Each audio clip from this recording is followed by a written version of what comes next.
जय भोलेनाथ की। हर हर शंभु। किरातावतार के प्रसंग में मूक नामक दैत्य का शूकर रूप धारण करके अर्जुन के पास आना, शिवजी का किरात वेश में प्रकट होना और अर्जुन तथा किरात वेशधारी शिव द्वारा उस दैत्य का वध। नंदीश्वर कहते हैं, मुने, तदंतर अर्जुन व्यास जी के उपदेशानुसार विधि पूर्वक स्नान तथा न्यास आदि करके परम भक्ति के साथ शिवजी का ध्यान करने लगे।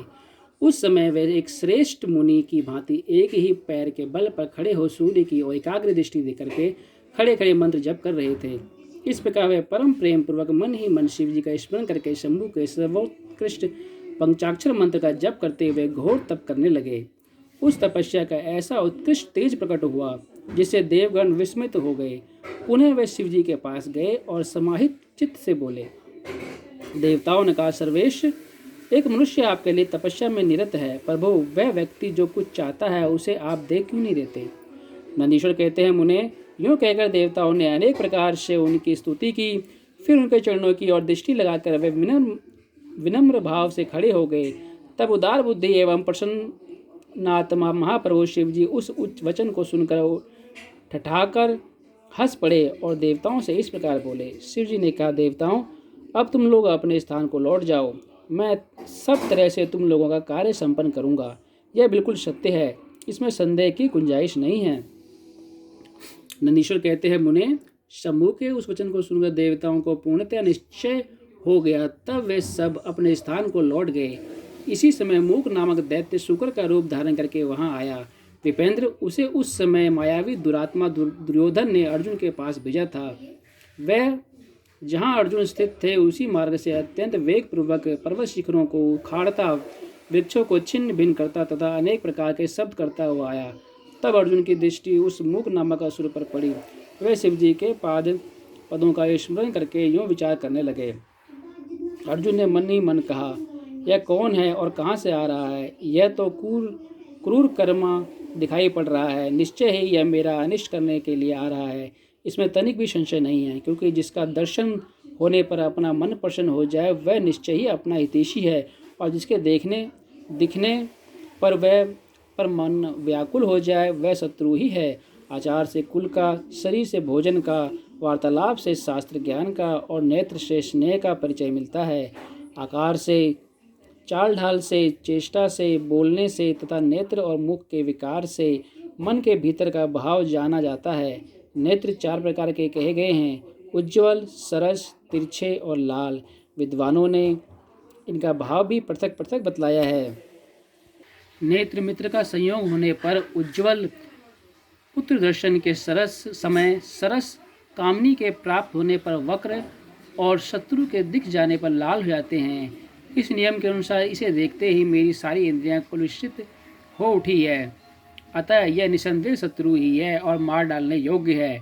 इधर मेरे लिए गुरुजी का आज्ञा भी ऐसी है कि राजन, जो तुम्हें कष्ट देने के लिए उद्यत हो उसे तुम बिना किसी प्रकार का विचार किए अवश्य मार डालना, तथा मैंने इसलिए आयुध भी तो धारण कर रखा है। यूँ विचार कर अर्जुन बाण का संधान करके वहीं डटकर खड़े हो गए। इसी बीच भक्तवत्सल भगवान शंकर अर्जुन की रक्षा, उनकी भक्ति की परीक्षा और दैत्य का नाश करने के लिए शीघ्र ही वहां आ पहुँचे। उस समय उनके साथ गणों का युद्ध भी था और वे महान, अद्भुत, सुशिक्षित भील का रूप धारण किए हुए थे। उनकी काक्ष बंधी थी और उन्होंने वस्त्र खंडों से ईशान ध्वज बांध रखा था। उनके शरीर पर श्वेत धारियां चमक रही थी।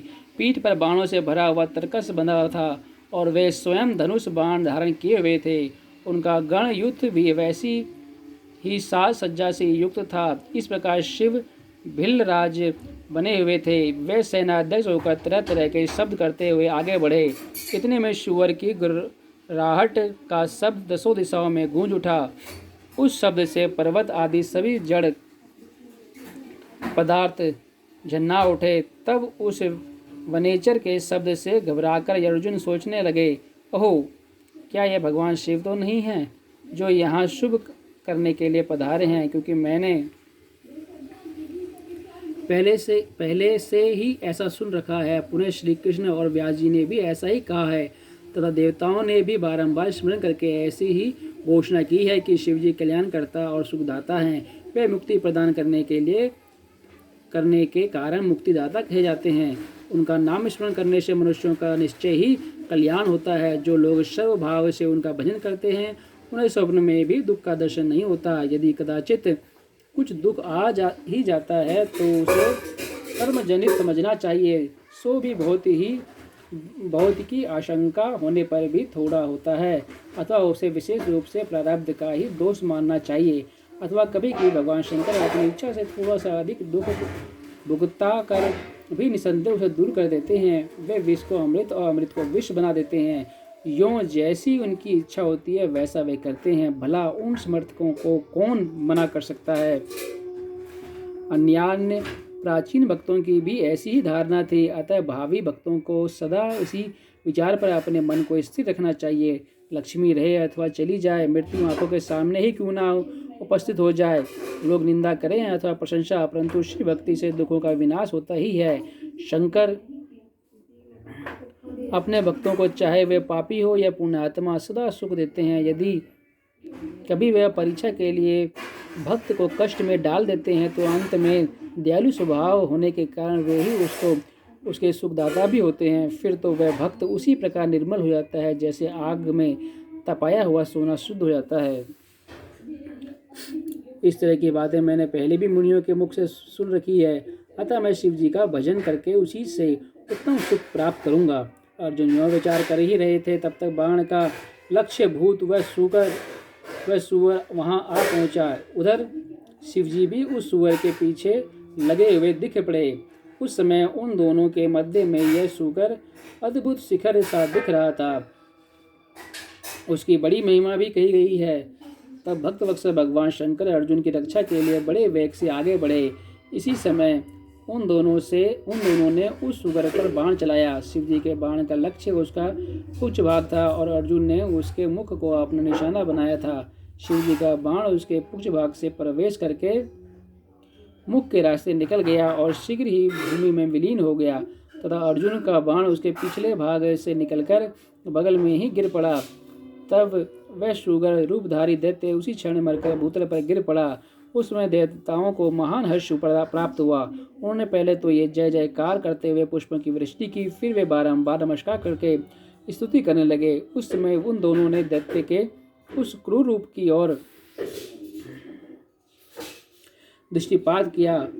उसे देखकर शिवजी का मन संतुष्ट हो गया और अर्जुन को महान सुख प्राप्त हुआ। तत्पश्चात अर्जुन मन ही मन विशेष रूप से सुख का अनुभव करते हुए कहने लगे, अहो यह श्रेष्ठ दैत्य परम अद्भुत रूप धारण करके मुझे मारने के लिए आया था, परंतु शिवजी ने ही मेरी रक्षा की। निसंदेह उन परमेश्वर ने ही आज इसे मारने के लिए मेरी बुद्धि को प्रेरित किया है। ऐसा विचार कर अर्जुन ने शिव नाम संकीर्तन किया और फिर बारंबार उनके चरणों में प्रणाम करके उनकी स्तुति की।